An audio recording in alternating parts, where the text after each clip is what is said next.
നമസ്കാരം. നമ്മൾ ഈ കർഷക സമരം നേരത്തെ കർഷക സമരം നടന്നു കഴിഞ്ഞപ്പോൾ അന്ന് കേട്ടൊരു പേരാണ് രാകേഷ് ടിക്കായത്ത്. ഇയാളൊരു ഒരു കർഷക സംഘം നേതാവാണെന്നൊക്കെയാണ് പറയുന്നത്. കോൺഗ്രസും ചില ജിഹാദികളും ഇടതുപക്ഷക്കാരും ഒക്കെ പിന്തുണയ്ക്കുന്ന ഒരു പൊക്കി വെച്ചിരിക്കുന്ന ഒരു വ്യക്തി എന്നുള്ളതല്ലാതെ രാകേഷ് ടിക്കായത്തിന് എന്താണ് കൃഷി, കർഷക സംഘവുമായി മറ്റ് ബന്ധം എന്താണുള്ളത്, ഇയാൾക്ക് കൃഷി ചെയ്യാൻ അറിയുമോ തുടങ്ങിയ കാര്യങ്ങളൊന്നും നമുക്കിന്നും വ്യക്തമല്ല. ഇയാൾക്ക് എത്ര ഏക്കർ ഭൂമിയുണ്ട്, ഇയാളുടെ പ്രധാനപ്പെട്ട കൃഷി എന്താണ്, കർഷക സംഘത്തിന്റെ മറ്റ് പ്രവർത്തനങ്ങളിലൊക്കെ ഇയാൾ എങ്ങനെ ഇടപെടുന്നു തുടങ്ങിയ കാര്യങ്ങളൊന്നും നമുക്കിന്നും അറിയില്ല. അതായത് ഇയാൾ ഒരു പെയ്ഡ് സ്റ്റാഫായിട്ട് ഈ കർഷക സമരം നടത്താനും രാജ്യത്തിനെതിരെയും രാജ്യത്തിന്റെ നിയമവ്യവസ്ഥക്കെതിരെയും തിരിയാനും വേണ്ടി കോൺഗ്രസും ഇടതുപക്ഷവും ജിഹാദി കൂട്ടങ്ങളും പടച്ചുവിട്ട ഒരു നേതാവാണ്. ഇയാൾക്കിപ്പോൾ പാകിസ്ഥാനിലേക്ക് സിന്ധു നദീജല കരാറുമായി ബന്ധപ്പെട്ട് കരാർ റദ്ദാക്കിയത് ശരിയല്ല എന്ന് പറഞ്ഞുകൊണ്ട് ഇയാൾ ഇപ്പോൾ ഇറങ്ങിത്തിരിച്ചിരിക്കുകയാണ്.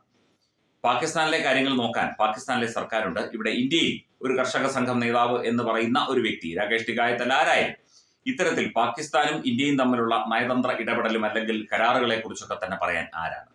ഇത് ചോദിച്ചുകൊണ്ട് ഇന്ത്യയിലെ തന്നെ കർഷകർ ഇയാളെ തെരുവിൽ കൈകാര്യം ചെയ്തു. ഇയാളുടെ തൊപ്പി വരെ ഊരിയെറിഞ്ഞു. ഇയാളെ അതിക്രൂരമായി ഇടിച്ച് സൂപ്പാക്കി എന്നാണ് കേട്ടത്. അതിന്റെ ചില ദൃശ്യങ്ങൾ സമൂഹ മാധ്യമത്തിലൂടെ പ്രചരിക്കുന്നുണ്ട്. വല്ല ആവശ്യവുമുണ്ടോ? മറ്റേത് ഇയാൾ കർഷക സമരം നടത്തിയത് ഇന്ത്യയിലെ കർഷകർക്ക് വേണ്ടിയാണെന്ന് പറയാം. ഇപ്പോൾ ഇന്ത്യയിലെയും പാകിസ്ഥാനിലെയും കർഷകർ ഒന്നാണ്, ഞങ്ങൾ ഒരേ മനസ്സാണ്, അവരെ ഇത്തരത്തിൽ ബുദ്ധിമുട്ടിക്കാൻ പാടില്ല എന്നൊക്കെ പറയാൻ ഇയാളാരാണ്? പാകിസ്ഥാൻ എന്ന രാഷ്ട്രം ഇതുവരെ ചെയ്തത് ഇനിയും ചെയ്യാൻ പോകുന്ന കാര്യങ്ങളെ കുറിച്ച് ഇയാൾക്ക് വല്ല ബോധ്യവുമുണ്ടോ? എന്തായാലും ഒരു സുപ്രഭാതത്തിൽ രാവിലെ എണീറ്റ് സിന്ധു നദീജല കരാറങ്ങ് റദ്ദാക്കിയേക്കാം എന്ന് വിചാരിച്ച് ചെയ്തല്ലോ. ഇത്രയും ക്രൂരമായ ഒരു ആക്രമണം നടത്തി ആ ഭീകരവാദികളെ പിന്തുണയ്ക്കുന്ന, അവരെ ഇങ്ങോട്ട് പറഞ്ഞുവിട്ട ഒരു തെമ്മാടി രാഷ്ട്രമായ പാകിസ്ഥാനിലേക്കുള്ള ഒരു നദീജല കരാർ, അത് ഇന്ത്യയുമായുള്ള കരാറാണ്. ഈ ഒരു കരാറിൽ 80% ഈ സിന്ധു നദിയിലെ ജലം ഉപയോഗിക്കുന്നത് പാകിസ്ഥാനാണ്. ഇന്ത്യയിലൂടെയാണ് ഈ നദി ഒഴുകുന്നത്. അപ്പൊ പിന്നെ ഇന്ത്യക്ക് തീരുമാനമെടുത്തൂടെ? ഇങ്ങനെ നമ്മളെ ആക്രമിക്കുകയും മതഭീകരവാദം നമ്മുടെ രാജ്യത്തേക്ക് കയറ്റിവിടുകയും ഒക്കെ ചെയ്യുന്ന രാജ്യത്തെ തീർച്ചയായിട്ടും നമുക്ക് ശക്തമായി എതിർത്തേ പറ്റും. അതൊരു സർജിക്കൽ സ്ട്രൈക്കിന്റെ ഭാഗമായി കൂടിയാണ് ആ കരാർ റദ്ദാക്കിയത്.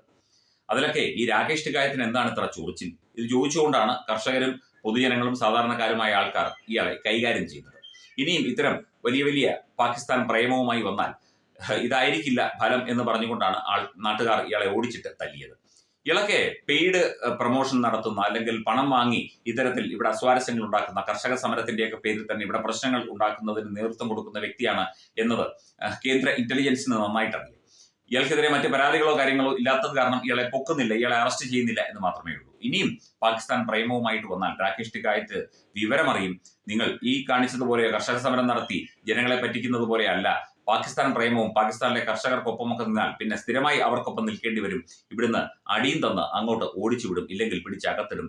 രാകേഷ് ടിക്കായത്തല്ല, അതിന് ഏത് തമ്പുരാനായാലും പാകിസ്ഥാൻ പ്രേമം കാണിച്ചു കഴിഞ്ഞാൽ വിവരമറിയും, യാതൊരു സംശയവുമില്ല. ഇന്ത്യയിലെ ജനങ്ങൾ തന്നെ നിങ്ങളെ തെരുവിൽ ഇതുപോലെ കൈകാര്യം ചെയ്യും. ഇത് അല്പം കുറഞ്ഞുപോയി, ഇതിലും അല്പം കൂടിയ രീതിയിൽ ഇനിയിപ്പോൾ ജനങ്ങൾ കൈകാര്യം ചെയ്യാൻ ഇരിക്കുന്നതേ ഉള്ളൂ. ഇത്തരത്തിൽ പാകിസ്ഥാൻ പ്രേമം വിളിച്ചു പറഞ്ഞുകൊണ്ട് നടന്നാൽ രാകേഷ് ടിക്കായത്ത് ഓർമ്മ വെച്ചാൽ നന്നായിരിക്കും.